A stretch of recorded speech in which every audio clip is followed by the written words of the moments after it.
જય હિન્દ વિદ્યાર્થી મિત્રો, આજે આપણે પાછું ભારતનું બંધારણ કન્ટિન્યુ કરવાના છે અને આમાં ટોપિક ભણવાનો છે આપણે કયો તો કે બંધારણીય સ્ત્રોતો. તો વિદેશી બંધારણનો ભારત પર શું પ્રભાવ પડ્યો, આપણે કંઈ આપણી રીતના તો આખું બંધારણ નથી બનાવ્યું, વિદેશી સ્ત્રોતોને ધ્યાનમાં લઈ અને આ બંધારણ બનાવ્યું છે. તો એના વિશે સંપૂર્ણ માહિતી લેવાના છે, કયા દેશમાંથી શેની પ્રેરણા લીધી છે વગેરે વગેરે વગેરે. તે પહેલાં ચેનલ ઉપર ખાસ કરીને નવા હોય તો સબસ્ક્રાઈબ કરી લેવી, વિડીયો પસંદ આવે લાઈક કરવો અને તમારા મિત્રોને શેર પણ કરી દેવો. તો ચલીએ આજનો ક્લાસ શરૂ કરીએ આપણે. તો ભારતના બંધારણ પર વિદેશી જે બંધારણો છે એનો પ્રભાવ શું પડ્યો. દાખલા તરીકે બ્રિટન, ફ્રાન્સ છે, પછી વગેરે વાત કરીએ તો અમેરિકા છે, વગેરે વગેરે દેશોનું આપણે બંધારણ, એમાંથી ભારતે હું કોપી માર્યું ને ટૂંકમાં કહીએ ને તો એ ભણવાનું છે વગેરે. જેમ કે બ્રિટનમાંથી નાગરિકતા લીધી, ફ્રાન્સમાંથી સ્વાતંત્રતા અને બંધુતાને જેવા શબ્દ, અમેરિકામાંથી ઉપરાષ્ટ્રપતિનું પદ ને એવી મેન વાતો બધી આપણે જોવાના છે આમાં. આ એક ટોપિક એવો છે કે તમારે યાદ રાખવાનું છે. હવે તમને એવી રીતના આમનો યાદ રહી તો ગોખવો પડશે, કારણ કે આમાંથી એક પ્રશ્ન ક્લાસ 3ની એક્ઝામમાં તો હોય જ, જીપીએસસી વિધાનોમાં પૂછે. તો એટલે 1-2 પ્રશ્નો તો ગણીને ચાલવાના આ ટોપિકમાંથી, અને આઈએમપી ટોપિક છે. તો જોઈ લઈએ હવે આપણે આ ટોપિકની શરૂઆત કરીએ. પહેલો તો કે ભારત શાસન અધિનિયમ 1935ની વાત કરીએ.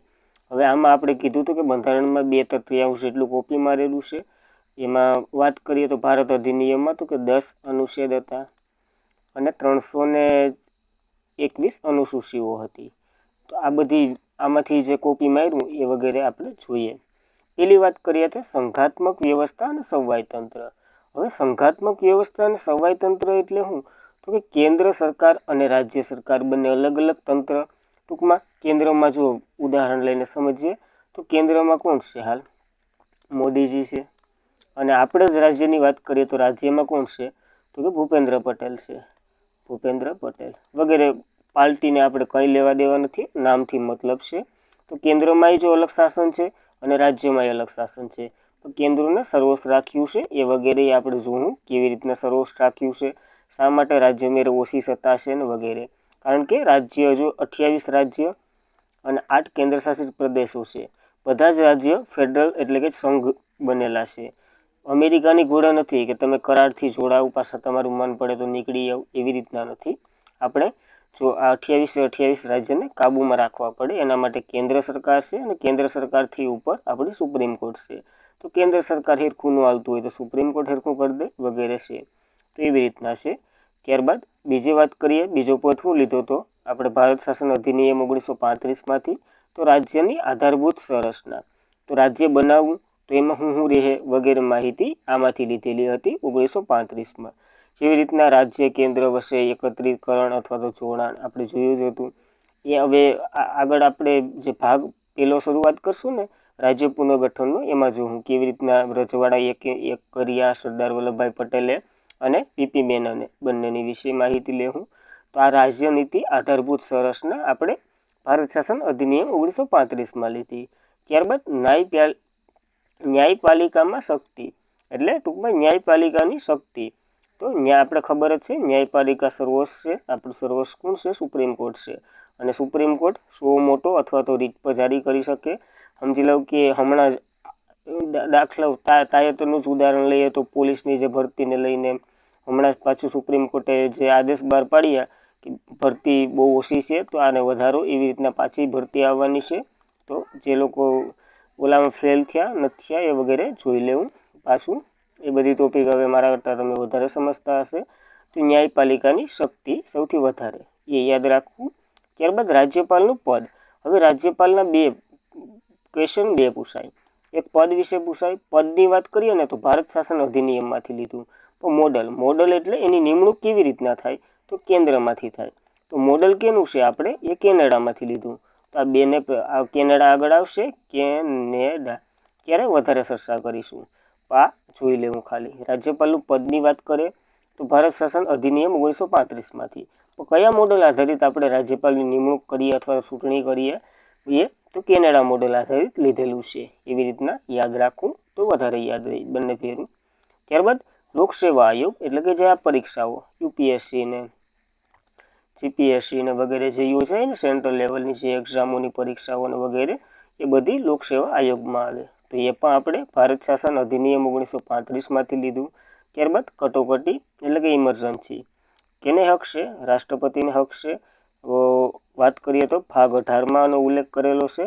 આર્ટિકલે જોઈ લે ભેરાભેર 352થી લઈ અને 360 સુધીના ઉલ્લેખ છે. આમાં મૂળભૂત અધિકારોને મોકૂફ રાખવા નહીં રાખવા એ વગેરે.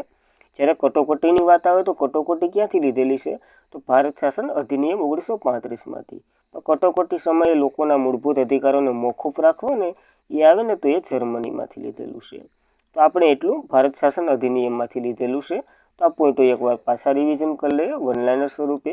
જો સંઘાત્મક વ્યવસ્થા અને સમવાયતંત્ર, રાજ્યનીતિની આધારભૂત સંરચના, ન્યાયપાલિકાની શક્તિ, રાજ્યપાલનું પદ, લોકસેવા આયોગ અને કટોકટી વગેરે ભારત શાસન અધિનિયમ 1935માંથી લીધેલું છે. એટલું આમાં યાદ રાખવું. ત્યારબાદ બ્રિટનમાંથી તો સૌથી વધારે એના પછી બ્રિટન ને અમેરિકા ને વગેરે જોઈએ. બ્રિટનમાંથી આપણે શું લીધેલું છે? આપણા બંધારણ પર શું પ્રભાવ પડ્યો? તો ચૂંટણીમાં વિજય. સૌથી વધુ મત જેને હોય ને એ લોકો ચૂંટણીમાં વિજય થાય એવી રીતના રાખેલું છે. અને આવું તો કે આપણે બ્રિટનમાંથી લીધેલું છે. તો યાદ રાખવું ચૂંટણીમાં કેવી રીતના વિજય.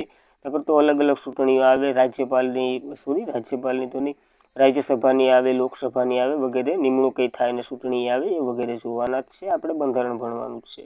તો ચૂંટણીમાં કેવી રીતના વિજય? તો કે સૌથી વધુ મત મળે ને એના આધારે વિજય. ત્યારબાદ કાયદાનું શાસન. તો કાયદાનું શાસન એટલે કાયદા સમકક્ષ બધાને સમાનતા. સમાનતા ક્યાંથી લીધેલી છે? તો બ્રિટનમાંથી. જ્યારે કાયદાનું રક્ષણની વાત આવે ને એ અગાઉ આપણે જોશું યુએસએમાંથી લીધેલું છે. તો આ બંને ભેરું યાદ રાખો ને તો વાંધો ન આવે. સમાનતાની વાત કરીએ કાયદાનું તો એ બ્રિટનમાંથી લીધેલું છે. જ્યારે કાયદા બનાવવાની પદ્ધતિ પણ આપણે બ્રિટનમાંથી લીધેલી છે. કાયદા કેવી રીતના બનાવવા, કેમ પાસ કરવા વગેરે વગેરે આપણે બ્રિટનમાંથી લીધેલું છે. એની પ્રક્રિયા જો સંઘમાં અલગ કાયદા હોય, સંઘના બધી કાયદા રાજ્ય પાલન કરે એવું પણ જરૂરી નથી. કારણ કે ઓલી સાઈડ જે આદિજાતિ વધારે લોકો વસે ને ઓડિશા અને ઝારખંડ ને એવા વખતીમાં લઈ લઉં તો એને રાજ્યને પણ એવો અધિકાર છે કે તમે કાયદા બનાવી શકો. તો એવી રીતના બંનેમાં અલગ અલગ છે. અને કોઈક રાજ્ય અનામત છે. આપણે જોશું બંધારણોમાં ત્યારે વધારે ચર્ચા કરીશું. આ તો આ પોઈન્ટ તમારે કેવી રીતના યાદ રાખવો જો પોઈન્ટ સમજવો ખાસ જરૂરી છે. હું આગળ ભણાવવા માંડું કાયદા બનાવવાની પદ્ધતિ અને દ્વિસંઘીય શાસન પ્રણાલી ને વગેરે તો એનું કોઈ મહત્વ નથી. આ થોડું આના વિશે તમને માહિતી આપું તો વધારે યાદ રહે. ત્યારબાદ દ્વિસંઘાત્મક સંસદીય પ્રણાલી. તો આપણને ખબર જ છે લોકસભા છે અને રાજ્યસભા છે, બંને છે. બંનેમાંથી કાયદો પસાર થવો ફરજિયાત છે. એકમાંથી ન થાય તો કયા થોડાક અનામત કાયદા છે, અનામત ખરડા છે. ખરડા પછી કાયદા બને એ તો ખ્યાલ જ હશે. તો એવા ખરડા પછી જે બને ન બને બંનેની સાથે સમજૂતીથી જ બને છે. તો એવી રીતના હળીમળીને જે દ્વિસંઘાત્મક સંસદીય પ્રણાલી છે એ પણ આપણે બ્રિટનમાંથી લીધેલી છે. ત્યારબાદ સંસદીય વિશેષ અધિકાર. તો સંસદને વિશેષ અધિકાર આપેલો છે. શેના માટે? તો કે વિધાનસભાથી અલગ વિશેષ અધિકાર આપેલો છે. કારણ કે વિધાનસભા ઓલું થઈ શકે, વિધાનસભાનું વિસર્જન થઈ શકે, લોકસભાનું જો કોઈ વિસર્જન થઈ શકે તો લોકસભા અને રાજ્યસભા મેળે એવો પાવર છે કે તે વિધાનસભાનું વિસર્જન કરી શકે. તો આ માહિતી પણ યાદ રાખવી. સંઘીય વિશેષ અધિકાર ત્યારબાદ આપણે સંસદીય વિશેષ અધિકાર જોયો. કારણ કે વિધાનસભા મેળે સંસદે આનું વિસર્જન કરી શકે એટલે ઓછી શક્તિ છે એટલે સંસદને વિશેષ અધિકાર આપ્યો છે. ત્યારબાદ એકલ નાગરિકતા. જો આપણે અમેરિકાની વાત કરીએ તો એમાં બેવડી નાગરિકતા છે. એક નાગરિકતા રાજ્ય તરફથી અને એક નાગરિકતા જે યુનાઇટેડ સ્ટેટ ઓફ અમેરિકા છે એના તરફથી. તો એ બેવડી નાગરિકતા થઈ. ભારતમાં એકલ નાગરિકતા જ છે. એ બધીના કાયદા કેવી રીતના રદ થાય વગેરે વગેરે પણ આપણે જોશું. તો બ્રિટનમાંથી આના પછી છે એટલા પોઈન્ટો જોઈ લે કેટલું યાદ રાખવાનું છે. તો ચૂંટણીમાં વધુ મત આધારે વિજય, કાયદાનું શાસન, કાયદાનું સમાન શાસન. ત્યારબાદ કાયદા બનાવવાની પદ્ધતિ પણ બ્રિટનમાંથી. દ્વિસંઘાત્મક સંસદીય પ્રણાલી આપણે બ્રિટનમાંથી લીધેલી છે. સંસદીય વિશેષ અધિકાર બ્રિટનમાંથી લીધેલા છે. અને એકલ નાગરિકતા, બેવડી નાગરિકતા નથી. જ્યારે એકલ નાગરિકતાનો આર્ટિકલ તમારે જોતો હોય તો કહી દઉં, આર્ટિકલ નંબર 9 છે. તો તો એ પણ યાદ રાખવું. ત્યારબાદ આપણે આગળ જોઈએ તો કે કેબિનેટ પદ્ધતિ. કેબિનેટ પદ્ધતિ પણ આપણે બ્રિટનમાંથી લીધેલી છે. ખબર જ હશે કેબિનેટ કેને કહેવાય, કે મોદીજીની આજુબાજુ છે 7-5 એના વ્યક્તિઓ હોય એને કેબિનેટ ગણવામાં આવે. ટૂંકમાં જે વરિષ્ઠના આધારે જ હોય છે. વરિષ્ઠ જેમાં મોટાભાઈ આવે, રાજનાથસિંહ આવે, અમિત શાહ વગેરે વગેરે જેવા, નિર્મલા સીતારમણને જે વ્યક્તિઓ છે એ કેબિનેટ કક્ષામાં આવે. અને એવા જે આપણે ખબર જ છે 15% અને 17% એવી રીતના જ્યારે લોકસભા અને રાજ્યસભા ભણશું ત્યારે એમાંથી કેટલા મંત્રીઓ કેબિનેટમાં આવે ન આવે વગેરે માહિતી લેશું. આગળ તમારે કેબિનેટ પદ્ધતિ યાદ રાખવાની છે જે બ્રિટનમાંથી લીધેલી છે. જ્યારે વિશેષાધિકાર રીટ પાડવાની. રીટ આમ લખાય તો આપણે જોઈ લેવું. રીટ આપણે ક્યાંથી લીધેલી છે? બ્રિટનમાંથી લીધેલી છે. હવે રીટ તો કે આપણા મૂળભૂત અધિકારોનું જ્યારે હનન થાય તો સુપ્રીમ કોર્ટમાં જઈ અને રીટ પાડી શકાય. અને એમાં આર્ટિકલ છે આર્ટિકલ નંબર 32. એવા તો ઘણા આર્ટિકલ છે, આ ખાસ તમને યાદ હશે. નકર તો એક બીજા છે, એક અનુસૂચિ હોય છે જેવી રીતના એ વગેરે છે. આર્ટિકલ નંબર 32થી તમે વાકેફ હશો, કારણ કે આને BR આંબેડકરે કંઈક કીધેલું છે. તમને યાદ હોય તો તમે કોમેન્ટ કરી શકો. તો યાદ રાખવું, આ રીટ પાડવાનો અધિકાર એ આપણે બ્રિટનમાંથી લીધેલો છે. ત્યારબાદ રાષ્ટ્રપતિની જે બંધારણીય સ્થિતિ છે ને એ ત્યાંના સમજી લો ને કે રાજા હતા ને, બ્રિટનના રાજા સમકક્ષ ગણવામાં આવી છે. તો રાષ્ટ્રપતિની આ સ્થિતિ જેને ત્યાંના રાજા સમકક્ષ છે ને એવી રીતના રાખેલી છે. એટલે એ પણ આપણે બ્રિટનમાંથી લીધેલું છે. તમને પૂછાઈ શકે રાષ્ટ્રપતિની જે બંધારણીય સ્થિતિ છે એ કયા દેશના રાજા અથવા તો કયા દેશ આધારિત છે? તો બ્રિટનના રાજા સમકક્ષ છે. તો યાદ રાખવા. તો બધાય પોઈન્ટ જોઈ લઈએ. કેબિનેટ પદ્ધતિ, વિશેષાધિકાર રીટ અને રાષ્ટ્રપતિની જે બંધારણીય સ્થિતિ. આનું પાછું રિવિઝન કરી લઈએ. ચૂંટણીમાં વિજય, કાયદાનું શાસન. ચૂંટણીમાં કોણ વિજય? તો કે વધુ મત આધારિત વિજય. કાયદા બનાવવાની પદ્ધતિ, દ્વિસંઘાત્મક સંસદીય પ્રણાલી, સંસદીય વિશેષ અધિકાર અને એકલ નાગરિકતા. અને પાછું આપણે જોઈ લઈએ કેબિનેટની પદ્ધતિ, વિશેષ અધિકાર રીટ અને રાષ્ટ્રપતિની બંધારણીય સ્થિતિ વગેરે આપણે બ્રિટનમાંથી લીધેલું છે. મિત્રો, આ યાદ રાખવાનો ટોપિક છે. તમને એમ લાગતું હોય હું ભણાવું, તમને એમ લાગતું હોય કે આ ગોખાવે તો ગોખી લેવું, કારણ કે આમાંથી 1-2 માર્ક ફાઇનલ હોય છે. ત્યારબાદ તો કે આપણે અમેરિકાની ચર્ચા કરવાના છે. હવે અમેરિકામાંથી શું શું ભારતના બંધારણમાં કોપી મારેલું છે? તો કે આમુખ. આમુખ એટલે પ્રસ્તાવના લખેલું હોય તો પણ તમારે ચૂકવું નહીં, કારણ કે આમુખ પ્રસ્તાવના, ભારતની બંધારણની પ્રસ્તાવના એ આમુખ જ ગણવામાં આવે છે. તો એ આપણે ક્યાંથી લીધેલું છે? તો એ આપણે અમેરિકામાંથી લીધેલું છે. જ્યારે આની ભાષા પૂછાય ને કે ભાષા કેના આધારિત છે? તો એ ઓસ્ટ્રેલિયા આધારિત છે. તો એ પણ યાદ રાખવું. આમુખની વાત કરેલી છે, પ્રસ્તાવનાની. ત્યારબાદ મૂળભૂત અધિકારો જે આપણે ભાગ 3માં જોઈ શકીએ. ભાગ 3માં બંધારણમાં આર્ટિકલ 12થી લઈ અને 35 સુધી છે. એમાં ભાગ 3માં આર્ટિકલ 12થી 35 સુધી છે જે મૂળભૂત અધિકારો છે. એ પણ જોશું આપણે. ત્યારબાદ તો કે સર્વોચ્ચ ન્યાયાલય. તો કે ન્યાયાલયને એટલે કે સુપ્રીમ કોર્ટને સર્વોચ્ચ રાખવું ભારતમાં વાત કરીએ તો ભારતમાં વગેરે. સમજી લો કે ન્યાયાલય પુનઃઅવલોકન કરી શકે એવી સ્વાતંત્રતા મળી શકે ન્યાયાલયને વગેરે. સ્વાતંત્રતા, ચીફ જસ્ટિસને હટાવવાનું પદ કંઈ મામૂલી તો ન હોવું જોઈએ, કારણ કે મહાભિયોગ જેવી પ્રક્રિયાથી આપણે હટાવી શકીએ. સમજી લો કે સામાન્ય રીતે જો એને હટાવતા હોય તો ગમે એ ખરડો બહાર પાડીને હટાવી શકે. એવી રીતના નેતાઓના પ્રેશરમાં આવીને વગેરે. એના કરતાં સર્વોચ્ચ ન્યાયાલયને રાખેલું છે. એટલે જ મહાભિયોગ જેવી પ્રક્રિયા લાગે સુપ્રીમ કોર્ટના ન્યાયાધીશને હટાવવા માટે. આવી રીતના આપણું બંધારણ જો જે 2 વર્ષ જે 11 મહિના અને 18 દિવસ કંઈ એમનેમ તો નથી ઘડ્યું, બહુ વિચારી સમજી અને ઘડેલું છે. તો એ પણ યાદ રાખવું. જ્યારે રાષ્ટ્રપતિ તો કે સેનાપતિ સમકક્ષ રાખવા. જો ઓલામાં વાત કરીએ તો રાજા સમકક્ષ અને આમાં વાત કરીએ તો સેનાપતિ. હવે સેનાપતિ શું હોય? તો કે 3 પાંખોના વડા હોય. અને આમે રાષ્ટ્રપતિ આપણા 3 પાંખોના વડા જ છે. એરફોર્સ ગણી લઉં, નેવી ગણી લઉં કે ભારતીય જે આર્મી ગણી લઉં, 3 પાંખોના વડા છે. ટૂંકમાં સારામાં સારું પદ સેનાપતિને રાખવું. હવે સેનાપતિ જો જે ટુકડીમાં હોય એ ટુકડીના કહી દે કે તમારે આમની નામ કરવાનું છે તો પછી એમ જ થાય. એવી રીતના સેનાપતિ જેમ કે એમ આદેશ આપે એવી રીતના જ રાખવાનું. એવી રીતના એવું આપણે ક્યાંથી? તો કે અમેરિકામાંથી લીધેલું છે સેનાપતિ જેવું પદ રાષ્ટ્રપતિનું. ત્યારબાદ બંધારણની સર્વોચ્ચતા. તો કે બંધારણની ઉપર કંઈ છે જ નહીં એવું માનીને ચાલવાનું. એ ભારતમાં ગણ લઉં તો ભારતમાં, અને ભારતના લોકો હોય તો ભારતમાં જ ગણવાનું હોય, આપણે વિદેશમાં તો જવાનું નથી. તો બંધારણની સર્વોચ્ચતા આપણે અમેરિકામાંથી લીધેલી છે. તો એ પણ યાદ રાખવું. અને રાષ્ટ્રપતિ પર જે મહાભિયોગ આર્ટિકલ નંબરની વાત કરીએ તો 61 મુજબ જે લાગે ને એ પણ આપણે જ્યારે 61મો આર્ટિકલ ભણશું ત્યારે મહાભિયોગ વિશે ચર્ચા કરીશું. હાલ એ ટોપિક નથી. રાષ્ટ્રપતિ પર મહાભિયોગ ક્યાંથી લીધેલો છે? તો અમેરિકામાંથી. તો આમુખ અમેરિકામાંથી લીધેલું છે. મૂળભૂત અધિકારો અમેરિકામાંથી લીધેલા છે. સર્વોચ્ચ ન્યાયાલય રાખવું એ અમેરિકામાંથી લીધેલું છે. રાષ્ટ્રપતિ એ સેનાપતિ સમકક્ષ હોવા જોઈએ એ પણ અમેરિકામાંથી લીધેલું છે.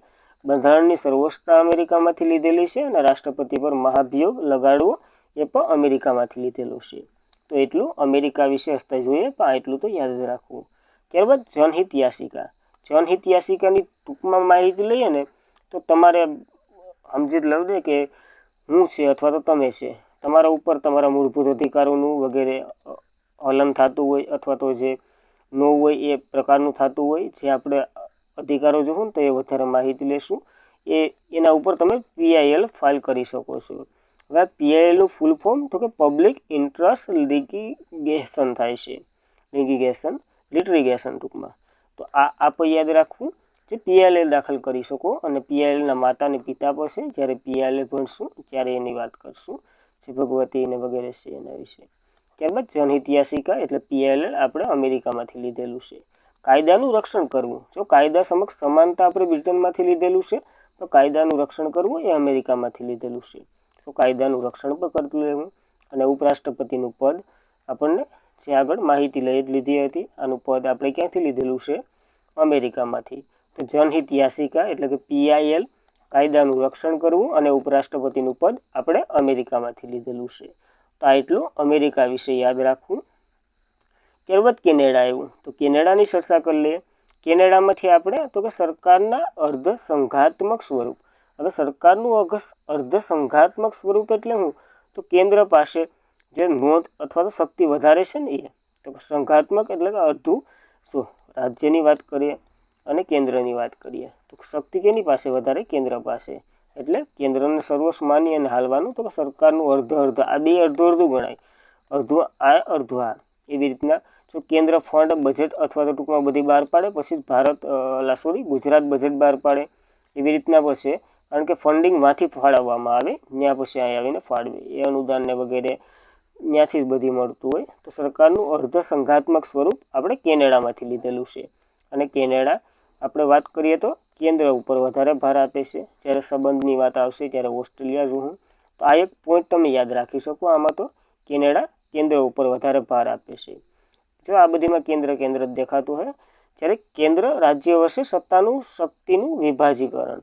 હવે સત્તા અને શક્તિનું વિભાજીકરણ એના વિશે તો કહેવાનું હોય, ખબર જ છે. કેન્દ્ર અને સત્તા એ વધારે છે ને શક્તિ એ વધારે છે. કેન્દ્રના દાયરામાં લઈને હાલવાનું, ટૂંકમાં કાયદામાં રહીને હાલવાનું રાજ્યને. તો એવી રીતના બંનેને ફાળવવામાં આવી છે આ વાત. તો આ આપણે કેનેડામાંથી લીધેલું છે. જ્યારે કેન્દ્ર રાજ્યપાલની નિમણૂક કરે છે કેનેડા મોડલ આધારિત.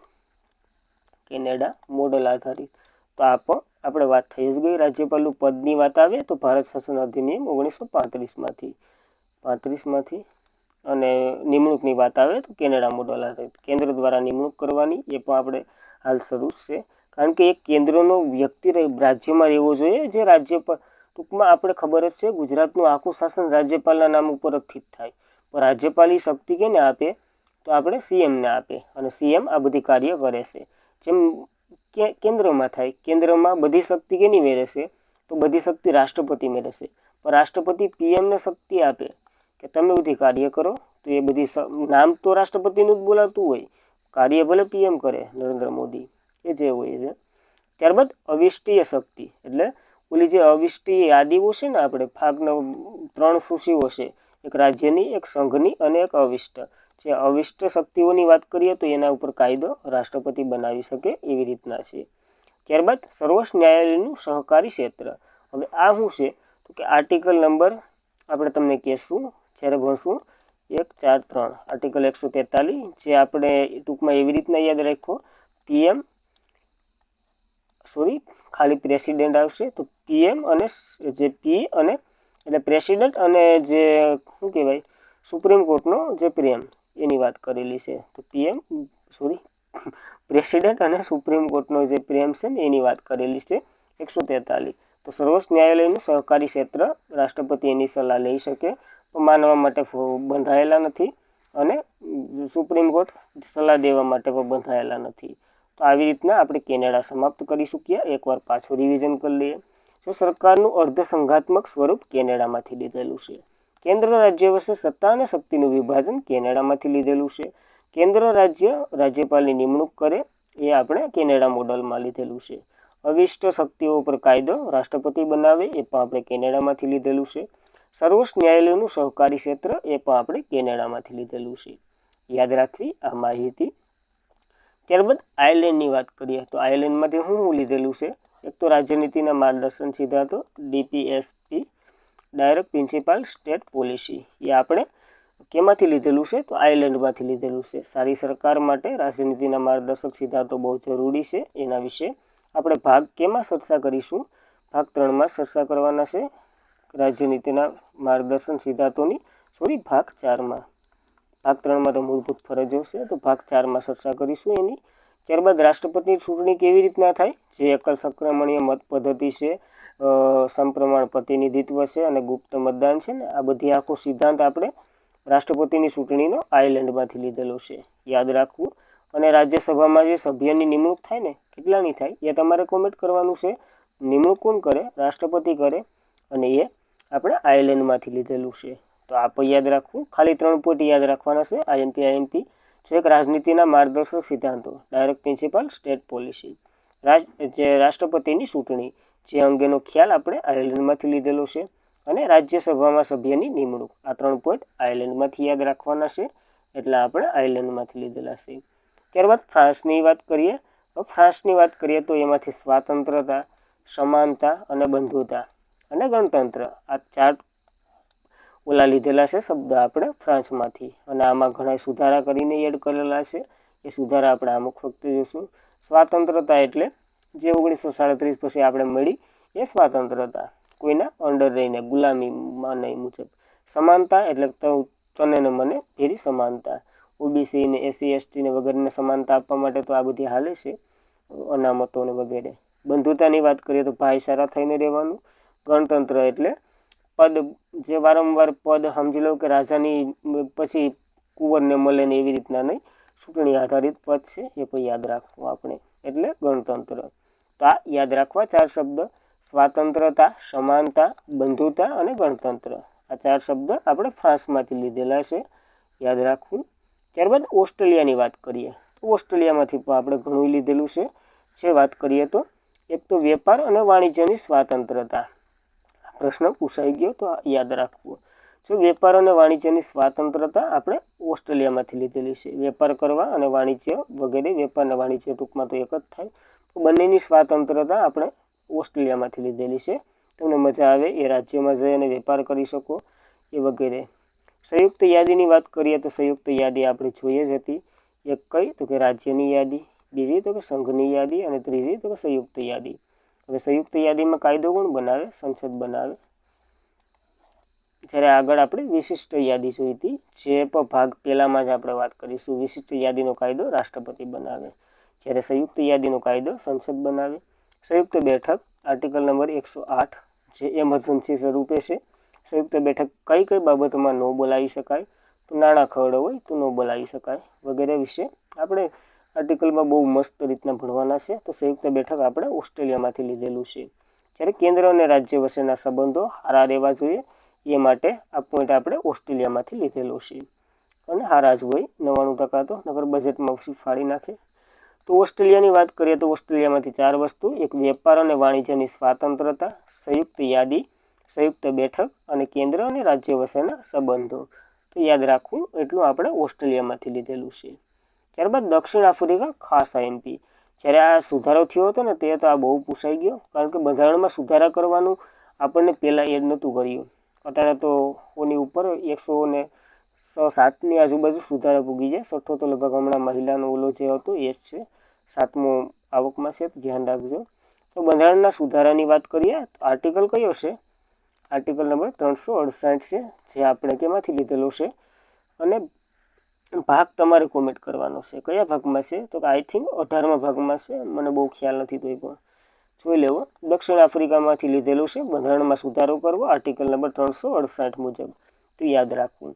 અને રાજ્યસભાની જે સભ્યની ચૂંટણી થાય ને એ પણ આપણે દક્ષિણ આફ્રિકામાંથી લીધેલું છે. આ 2 પોઈન્ટ બહુ આઈએમપી છે, તો ખાસ જોઈને જવા. શું એક તો દક્ષિણ આફ્રિકામાંથી તો કે બંધારણમાં જે સુધારો કરવાનો જે આર્ટિકલ છે એ આપણે લીધેલો છે. અને રાજ્યપાલને જે સભ્યની ચૂંટણી એ પણ આપણે દક્ષિણ આફ્રિકામાંથી લીધેલો છે. તો આ 2 પોઈન્ટ યાદ રાખવા દક્ષિણ આફ્રિકા વિશે.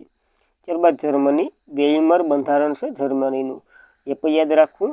અને હિટલર આવ્યો હતો શાસનમાં, અને હિટલરે જે કટોકટી સમયે મૂળભૂત અધિકારો મોકૂફ રાખ્યા ને એ આપણે જર્મનીમાંથી લીધેલું છે. અને એ જર્મનીના બંધારણમાં પણ ઉલ્લેખ છે કયા કયા મોકૂફ રાખવા, કયા કયા ન રાખવા.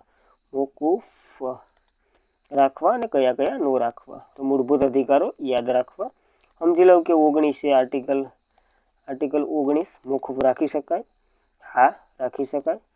ત્યારબાદ કયો ન રાખી શકાય? તો 20 અને 21 ક્યારેય ન રાખી શકાય.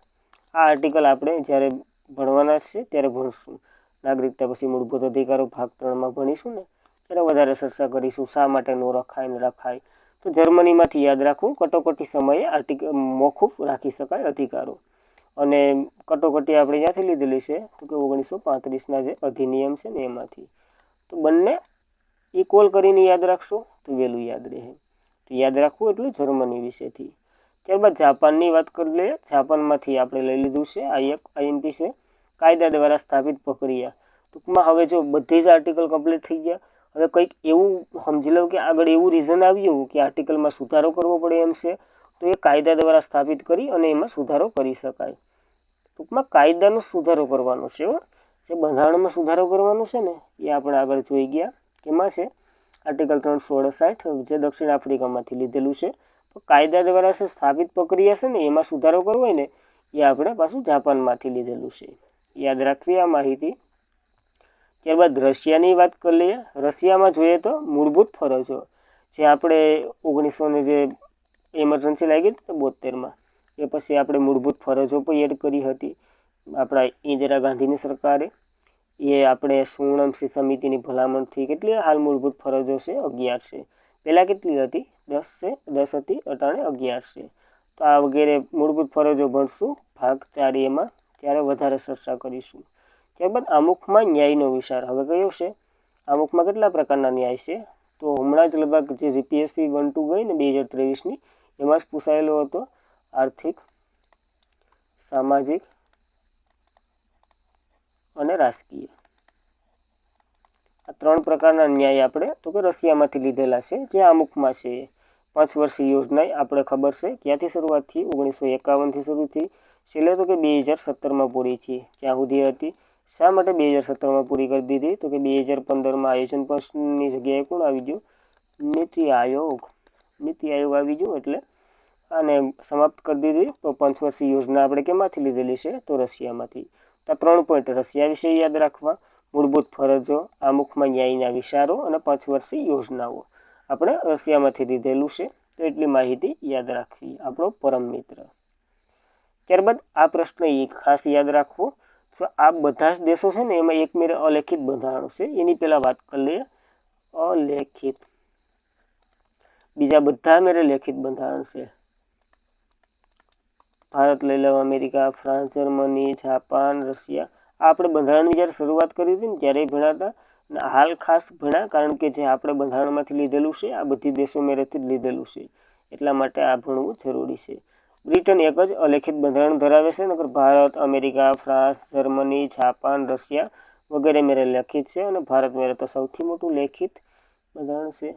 તો એ તો યાદ જ રાખવાનું. અને આ આપણા કંઈક બંધારણના સ્ત્રોતો હતા તો એ આપણે જોઈ લીધા. હવે જો મિત્રો વિડીયો પસંદ આવ્યો હોય લાઇક કરો. અત્યારે આપણે પ્રશ્ન જોવાના છે. આ તો તમને પસંદ આવી ગયો હોય તો લાઇક તો બનતા હે બોસ. તો ચેનલમાં પ્રથમ વખત હોય તો સબસ્ક્રાઈબ કરી લેવાની. અને તમારા મિત્રો તમે જોઈ લેવો ને એ રહી જાય તો એને શેર પણ કરી દો. હવે આપણે એમસીક્યુ જોઈ લઈએ જે 10 જેટલા છે. તો ફટાફટ જોઈ લઈએ. તો નીચેના વિધાનો તપાસી ખોટા વિધાનો પસંદ કરવાના છે. સૌથી વધુ મત આધારિત ચૂંટણીમાં વિજય આપણે અમેરિકામાંથી? ના ભાઈ, આ તો બ્રિટનમાં હતું. બ્રિટનમાંથી લીધેલું છે. તો પેલું વિધાન ખોટું થઈ જાય. હવે એક અહીંયા છે. આઈ ન આવે કે આઈ ન આવે. એકલ નાગરિકતા આપણે બ્રિટનમાંથી લીધેલી છે. આ શું છે? બીજું તો છે જ નહીં. કેન્દ્ર રાજ્ય વચ્ચે સત્તાનું વિભાજન આપણે કેનેડામાંથી લીધેલું છે, એ પણ સાચું છે. કેન્દ્ર ઉપર વધારે ભાર મૂકવાનું હતું કેનેડાથી, તો માત્ર એક આવે આમાં. તો આવી રીતના સોલ્વ કરી શકો. ત્યારબાદ આપણે ઉપરાષ્ટ્રપતિનું પદ કયા દેશમાંથી લેવામાં આવ્યું છે? અમેરિકામાંથી લેવામાં આવ્યું છે. તો આપણે જોઈ લેવું, કેન્દ્ર આવે તો કેનેડા ટીક કરીને આવતું રહેવાનું, એવું હું ક્યારેય નહીં કહી. કારણ કે ઘણા પ્રશ્નો એવા છે ને જે કેન્દ્ર આધારિત છે, તો એવું તો ક્યારેય ન કહું. વધારે પડતું કેનેડા કેન્દ્ર ઉપર ભાર મૂકે છે એવું કહી શકું. બ્રિટન તો બધા ઉપર, અને ભારત શાસન અધિનિયમ 2/3 જેટલું લીધેલું છે, એટલે એની આઈડિયા. ત્યારબાદ કઈ બંધારણીય સ્થિતિ ભારત શાસન અધિનિયમ 1935ની વાત કરેલી છે એમાંથી લીધેલું છે અથવા તો એના આધારિત છે? તો કટોકટી ભારતમાં, એ આપણે એમાંથી લીધેલી છે. હાસું છે. લોકસેવા આયોગ એમાંથી લીધેલું છે, એ પણ હાસું છે. કટોકટી સમયે મૂળભૂત અધિકારો મોકૂફ રાખવા, આ હું તમારી ઉપર મૂકું. જ્યારે રાજનીતિની આધારભૂત રચના, આ પણ આપણે 1935માંથી લીધેલું છે. તો ત્રીજું આપણે ક્યાંથી લીધેલું છે? Germany, Hitler. તો આપેલા તમામ તો નહીં આવે, 1, 2 અને 4. 1, 2 અને 4 ક્યાંય છે?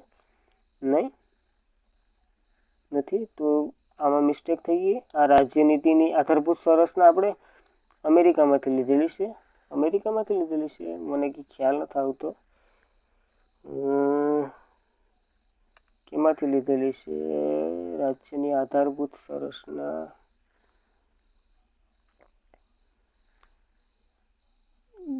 ના 1935માં જ છે.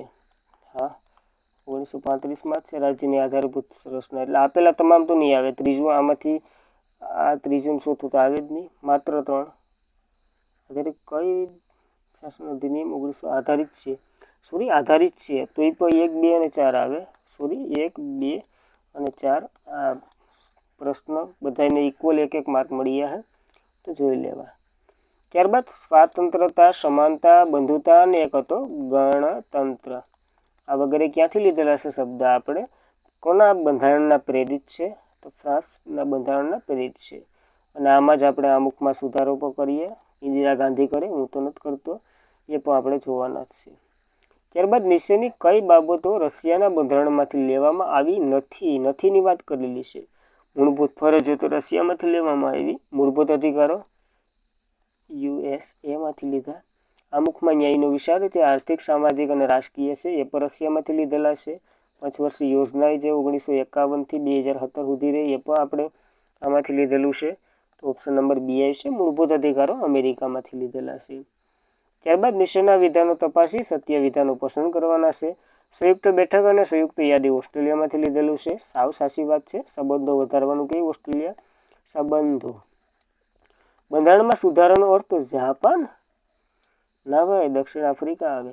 આર્ટિકલ લખ નાખો છો ને બધા કોમેન્ટ કરી દઉં છે, એટલે હું કે આ પ્રશ્ન પૂરો થઈ જાય પછી. તો આ ખોટો છે. બીજો સત્ય તપાસવાનું છે, તો બીજું અહીંયા છે, તો આ તો ન આવે. અહીંયા છે તો આ ન આવે. હવે આ બેમાં કન્ફ્યુઝન. પેલું સાચું છે, પેલું આમે સાચું છે. કાયદાની સમાનતા બ્રિટનના, હા, કાયદાની સમાનતા બ્રિટનમાંથી. કાયદાનું રક્ષણની વાત આવે તો USA. તો કયા વિધાનો સાચા? તો ડી આવશે. 1, 3 અને 4. આ આર્ટિકલ કહી દીધો. આર્ટિકલ નંબર 368 છે. 68. તો એ પણ યાદ રાખવો. દક્ષિણ આફ્રિકામાંથી લીધેલું છે આપણે. ત્યારબાદ નીચેના અલેખિત બંધારણ ધરાવતો દેશ શોધો. નીચેનામાંથી અલેખિત બંધારણ કેની પાસે છે? અમેરિકા મેરે? ના. ફ્રાન્સ મેરે? ના. જાપાન મેરે? ના. એક કોઈ મેરે નથી સાહેબ. તો કેની મેરે? તો બ્રિટન મેરે. લેખિત નથી, અલેખિત બંધારણ છે, તો એ પણ જોઈ લેવું. ત્યારબાદ બ્રિટનના બંધારણથી પ્રેરિત નીચેની બાબતો આપણે ચર્ચા કરવાની છે. એકલ નાગરિકતા, હા, આર્ટિકલ નંબર 9 એકલ નાગરિકતા લીધેલી છે. સૌથી વધારે મત આધારિત વિજય, હા, એ પણ લીધેલું છે. સંસદીય વિશેષ અધિકાર, હા, એ પણ લીધેલું છે. કેબિનેટ પદ્ધતિ, એ પણ લીધેલું છે. રીટ, એ પણ લીધેલું છે. તો બધા આવી જાય. અને ખરી બાબતો એટલે કે હાસા વિધાનો પસંદ કરવાના હતા, અને બધા હાસા જ છે. તો એકલ નાગરિકતા, સૌથી વધારે મત આધારિત વિજય, સંસદીય વિશેષ અધિકાર, કેબિનેટ પદ્ધતિ, રીટ વગેરે આપણે ક્યાંથી લીધેલી છે? આપણે બ્રિટનમાંથી લીધેલી છે. તો યાદ રાખવા એટલા બ્રિટન વિશેના પ્રશ્નો. ત્યારબાદ રાષ્ટ્રપતિ જે સેનાપતિની સમકક્ષ રહેશે. હવે સેનાપતિ આપેલું છે. રાજા આવે ને, રાજા, તો બ્રિટન આવે. સેનાપતિ આવે તો કયું આવે? અમેરિકા. તો આપણે જોઈ લેવું સેનાપતિ. આ બે કન્ફ્યુઝન ખાલી રાજા એટલે બ્રિટનમાં હાલ રાજા છે સમકક્ષ, તો એ એવી રીતના યાદ રહી જાય. અને સેનાપતિ રાષ્ટ્રપતિ બરાબર એ અમેરિકામાંથી એને આપોઆપ યાદ જ રહી જાય. તો મિત્રો આજના માટે એટલું જ હતું. ખાસ કરીને જો વિડીયો પસંદ આવ્યો તો ખાસ લાઈક કરી દો અને તમારી એક કોમેન્ટ અમારા માટે ઘણું બધું ઉત્સાહ લાવે છે. તો એક કોમેન્ટ કરી દેવી, લાઈક કરવી, ચેનલને સબસ્ક્રાઈબ કરવી, વિડીયો પસંદ આવે તો જ કરવું. Thank you for watching this video. જય હિન્દ, જય ભારત. આવી સાથે મળતા રહીશું નવા વિડીયો સાથે. જય હિન્દ, મળશું પાછા ક્યારેક.